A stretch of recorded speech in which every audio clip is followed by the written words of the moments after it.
Corey, Launch Pad Brewery's 6th anniversary coming up rapidly, and I would say the theme almost, at least for our head brewer, Paul Mahoney, who's finally maybe going to get a chance to take a rest after this July 24th weekend, is collaborations. And we bring in a familiar voice, Corey Marshall with Mill 95, because Mill 95 has been working with Launchpad and Paul and Dave on one of those collaborations.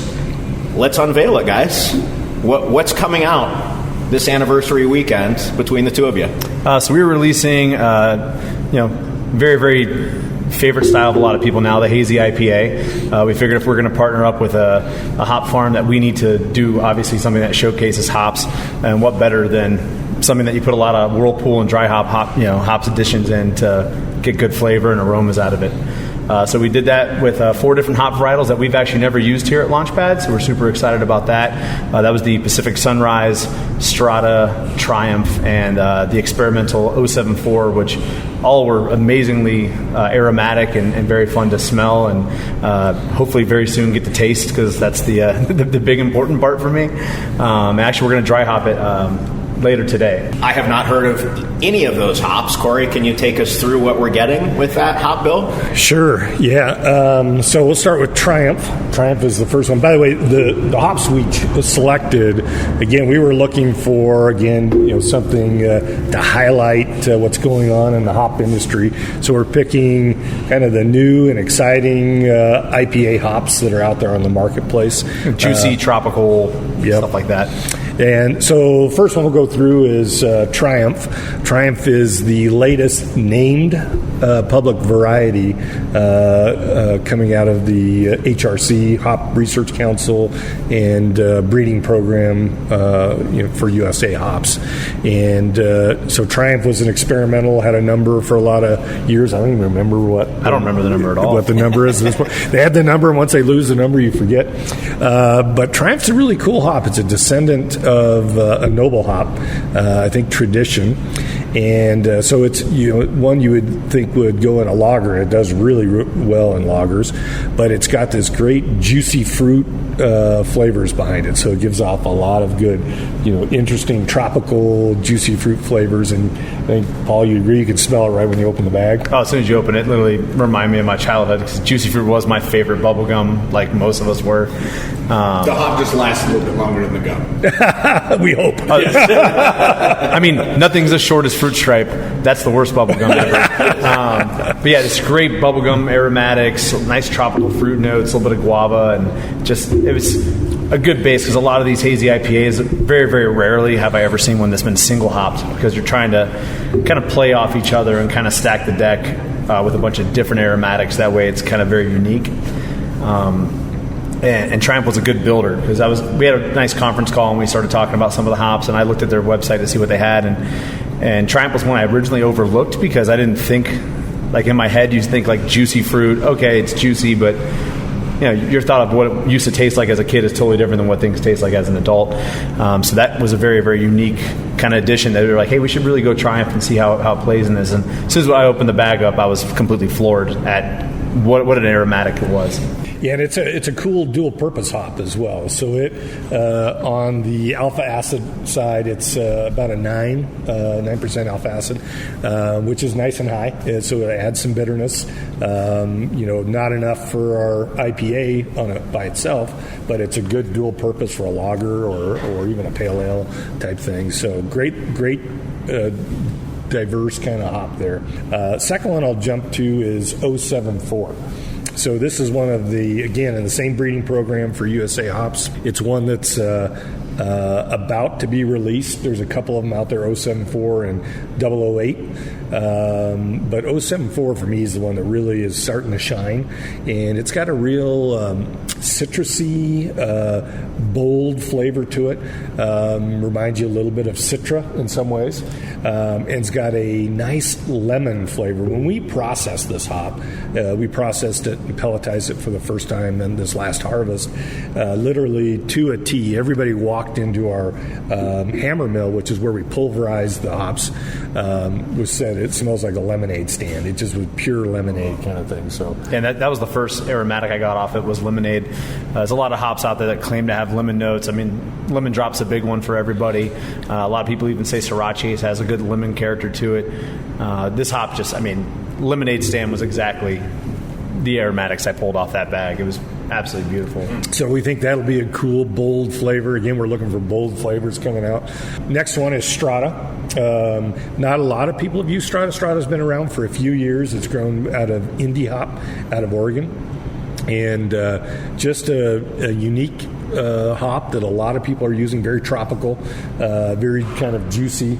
I think for me, the flavor profile that came out of that for me was strawberry. It literally smelled like a fresh bushel of strawberries.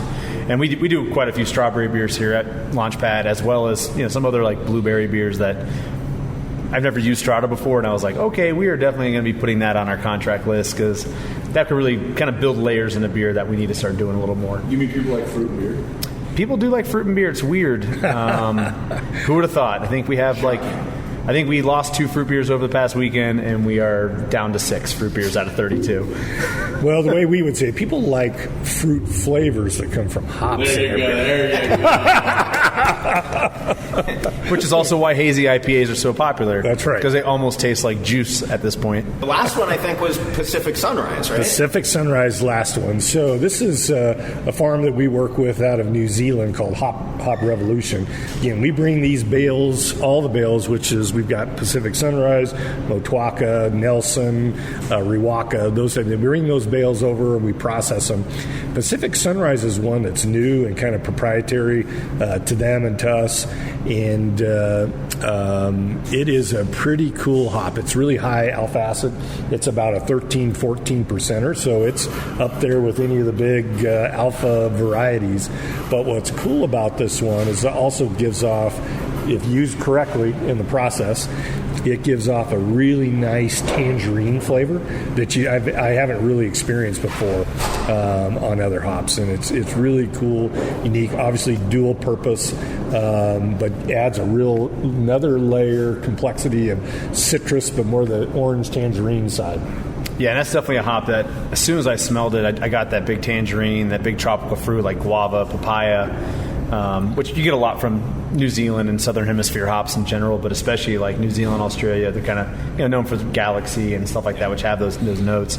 The first thing I thought of when I smelled it was I really want to make a nice lager with that and like dry hop the hell out of it just to make sure we showcase what that hop can do. And I think no one's really doing dry hop lagers as much as they should be. I think it's just kind of a style that lagers are slowly making their way back. I've been hearing it for 10 years how it's the next big trend, and somehow hazy IPAs just keep kicking its ass. But I think lagers are finally making the run back, and I think the way to get people to drink them is to start incorporating more hop into them to make them fun and more aromatic.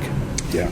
Earlier, Corey, you talked about being able to layer hops, really get the flavor profile you want. I'm curious how you did that, because this does really sound like it was a collaborative effort between Mill 95 and Launch Pad. And it's got to be a challenge given that there's no test kitchen, you don't have a small brew house to test on. How do you go about doing that? Well, that's a great question. Most of it comes from doing what we're doing right now with Paul, right? We take our experiences with this.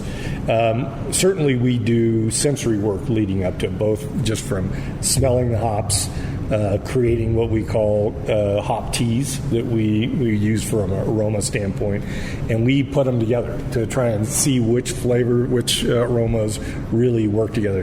That's all great, but it's never 100% until you get it into the brewing process. You see in the brewing process where you need to put that hop and what temperatures and those types of things to extract the right flavors. So it's about trial and error a lot of ways, but because myself and Christian that's here with me today, we travel around the United States, we travel around the world basically working with brewers and trying these hops in different ways, and it's usually the brewers who come up with really great ideas of, hey, why don't we try this? And I've used this because there's such a good body of experience of what these guys have done, like Paul, and what they've been working with and things they've done to try and bring those together. We take their suggestions, we bring some suggestions, and sometimes it works and sometimes it doesn't, but we learn each time. And to add on to that, there's always a little bit of like a chef play for being a brewer. Hops are like kind of known as the spice in brewing, and I think it's starting to become a little bit more than just that aspect, where you get these different flavor profiles, and you can kind of tell, okay, if I have citrus and tropical fruit's always been like a nice pairing. So when you have hops that have those aromatics and those notes, they really do play well off each other. Whereas if you had like tropical fruit note hop compared to something that had like notes of tobacco or notes of like something very earthy and grassy, that really wouldn't play off each other. So it's kind of relying on kind of what they do at the hop companies and giving us sensory evaluations and stuff like that, but also kind of knowing what flavor profiles work together. I mean, you really have to kind of think almost like a chef, and be like, okay, this goes with that. Like you can easily make like, you know, raspberries and lemons go together, but like lemons and plum don't go together. Certain things just don't play well. We are previewing one of our collaboration beers set to be released this upcoming anniversary weekend at Launch Pad Brewery with Mill 95 and our brewer and owner, Dave Levesque and Paul Mahoney. I guess the last thing we got to touch on is the name. 95-minute launch window. Good story behind that. I don't know if I should say good. It wasn't good for you, Paul. You were pacing. So the one thing I always say is that if everything goes right during a brew day, that you will wake up very, very soon, and then you'll have to go work and realize that every brew day always has some sort of issue that gets thrown at you. So while we were just finishing up boil in the whirlpool stage, luckily we had the pump running, so we were already in whirlpool. We had a power outage here at the brewery, which I guess took on like 5,000 houses in Colorado, so at least it wasn't just us. That makes me feel a little better, but it seems to always, I kind of have this proverbial rain cloud that always follows me. Maybe it's my attitude, but usually it's just bad shit happens to me. So we had this nice gap of 95 minutes, and it actually worked out pretty well. That was Mill 95. You really kind of can't make this stuff up. And then we had this big gap of no power, so we couldn't transfer our beer in normal time. So it was a little bit of a window of this beer kind of having some issues that could have led to a possible dump and having to rebrew. But we were just within that launch window, as I like to say. Very, very lucky. We were like 2 or 3 degrees, Fahrenheit, that we were very close to having to salvage this thing. So, but you did it. But we did it, and we get lucky sometimes. And actually, like 95% of what we do here is luck. We're trying to figure out how we replicate that. I was just going to say we're not going to be able to redo this one. It's like some of those beers you brew, people are like, when are you going to do that again? We're not. All right, appreciate you guys. Corey Marshall with Mill 95, Paul Mahoney, Launch Pad Brewery. Be sure to come on out for anniversary weekend. It starts on July 22nd. We're doing 17 releases over the course of 4 days. So, maybe I will get that break you talked about earlier, but I highly doubt it. Well, let's do a cheers to 6th anniversary Launchpad. And the Mill 95, great hops. Thank you. Come on, Brewski.